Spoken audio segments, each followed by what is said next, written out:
It looks like you've made your way to the V Radio channel. Welcome. What is V Radio? V Radio is activist-oriented journalism. I do content that is palatable to both the right and the left, but I do have a slant on the truth, and sometimes that's going to anger people on the right or the left. I'm trying to cultivate a community of like-minded people who want to have the hard conversations between the right and the left to hopefully kind of chip away at the extreme levels of partisanship that we have in this country. Well, and the world, really.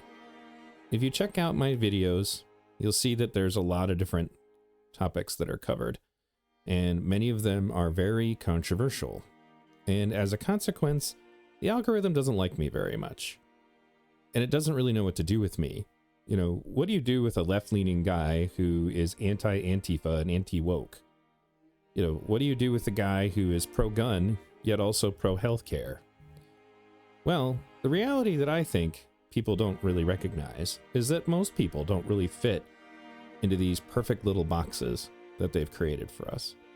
I did a whole video on this topic that I'll link to you guys if you're interested, but I just kind of wanted you to get an idea for what kind of content we do here. And I'm also available on a lot of different platforms. The only way to really be sure that you get all of my stuff would be to go to my HY page.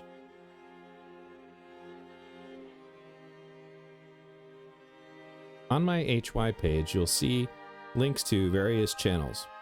For example, my YouTube, my Rumble, my Odyssey, my BitChute. I'm also a podcaster. I have a lot of podcasts going back to like 2008. There's a Facebook group, there's a Twitter, my Patreon, PayPal, Subscribestar, Telegram, Discord, Getter. I'm also on Kick now and on TikTok. I don't do as much content on some of these platforms as others, but you know, it's also important though that you go ahead and subscribe to all of them, and the reason why is because some of the stuff I do is too hot for YouTube. So for example, if you go to my BitChute, you'll find that a lot of my videos that may have been blocked on YouTube find their way over here. Some topics, like this one for example, have gotten me banned for discussing for like a week at a time and gotten strikes on my channel. That kind of stuff makes its way over here to BitChute. I also put most of my other content here just for the sake of redundancy, because you never know when they're going to take you down. But this video, for example, you know, got me a strike on YouTube. Even though it's just the truth, there's no violence in that video, just somebody talking about it. And in addition to that, you know, again, as I said previously, you can follow me on Rumble and Odyssey. I'm just trying to get the signal out there to as many people as possible. Now, I'm not really in this for the money. Obviously, I will take donations like anybody else, but if you would like to support what I'm doing, you can do so at Patreon, PayPal, or Subscribestar. There are other ways if you wish to contribute. But one of the things I've noticed that happens if you become too attached to the monetary value of your stuff, you end up like catering to your audience instead of to the truth. And I kind of promised myself when I got back into doing this that I would never do that again. For example, I'm a left-leaning guy who had to expose the truth about what happened with Kyle Rittenhouse. My documentary on the topic got the first actual shooter arrested. I did a lot of coverage on this incident, and as you can imagine, my previously mostly left-leaning audience didn't appreciate it, and I told them they could go kick rocks. I'm not going to help people lie. And unfortunately, the left does have a lot of problems with that right now. So, the last time I polled my audience, however, there is still a substantial number of left-leaning people who listen to my stuff. But with the current political climate, they can't really come out and say that. But you can check these out in the playlist. For example, my documentary, The Kyle Rittenhouse Incident, it had some audio issues, but I did put together a timeline, and with the assistance of people from Anonymous and other sources, I was able to make an impact on the case.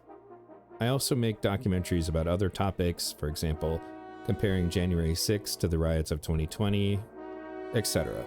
If you're interested in long-form content, I have plenty of that. If you're interested in short-form content, I also have that. So I hope that you'll check us out. In addition to the fact that obviously I would like you to subscribe to my channels, there's another issue.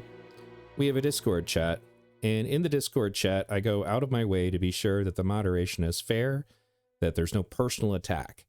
You're allowed to discuss pretty much anything. There's a lot of people on there that don't agree with me about things, and as long as they can conduct themselves in a manner that is mature and conducive to actually exchanging information, they are welcome to do so. So I want to emphasize, I don't agree with everything that gets said there either, but it's a reality.